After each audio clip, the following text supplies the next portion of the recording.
Don't just train your muscles, train your whole system. These 4 inexpensive tools keep you away from the modern day stiff body and are getting me in amazing shape.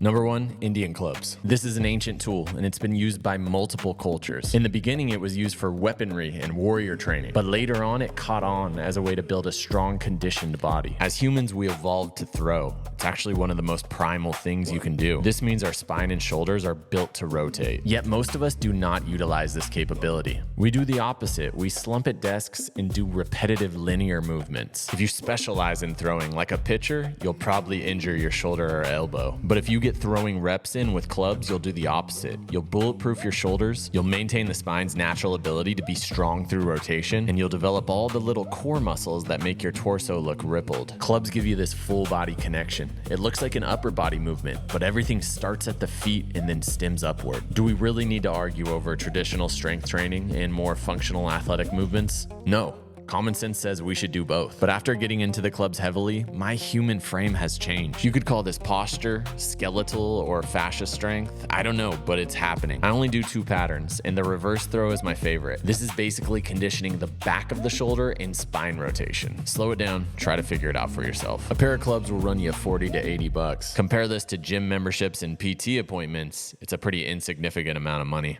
In my early 20s, I got pretty strong with a barbell for me.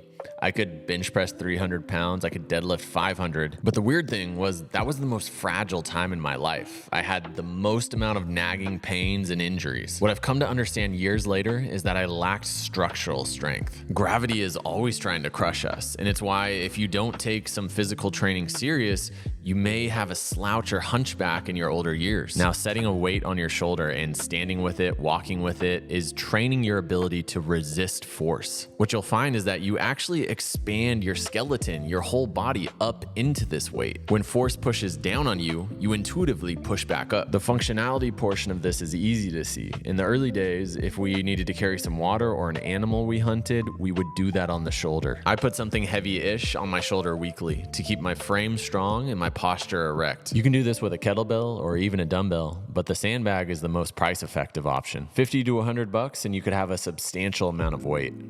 I imagine past humans had far less back problems than we do today. Activities like building fires and farming would have had us bending at the waist daily. These activities, combined with less sitting in chairs, equals a healthier and stronger lower back. So this tool is really the answer to a modern day problem. Just holding at the top of a back extension fires and activates all your extensor muscles. These are the muscles that are constantly turned off while we slouch at desks or slumped in the couch watching TV. And if you release all your muscular tension in a back extension, you'll crumble into a folded position like this. On theme with today's exercises, resisting where gravity is taking you will create extremely strong extensor muscles. This is the genius of the back extension machine. We simply change our relation to gravity slightly, and now we target the lower back rather than the back of the legs. Back pain is a $100 billion industry in the US alone, but you can buy one of these machines on Amazon for under $100. It may not fix every single back issue there is, but it's an incredible start in taking control of it. Last tool to rewild, a simple rope. As we get older, we gotta change the scope of our training.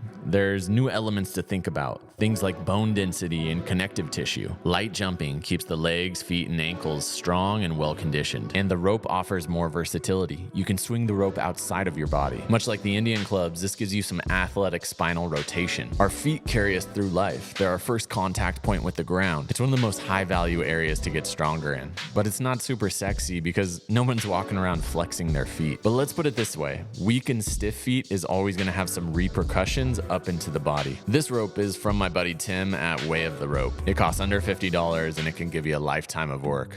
I haven't had a gym membership since 2019, but I do have a garage full of equipment. As technology makes the human body more passive, these are the tools that I've been leaning on for that rewilding effect. Gym movements are pretty straightforward, but mobility, training fascia, and staying athletic is not. So I train traditional exercises like squat, push, pull to gain strength and keep muscle on my body. But if I'm honest, it's the movements in this video that I value higher. Next week, I'm gonna expand on the jump rope because I've been getting in incredible shape with really short sessions. And we also have a big announcement coming your way. A great complement to all this is mobility training. Master your mobility with our program. Discount code REVERSE SITTING. Appreciate y'all, as always.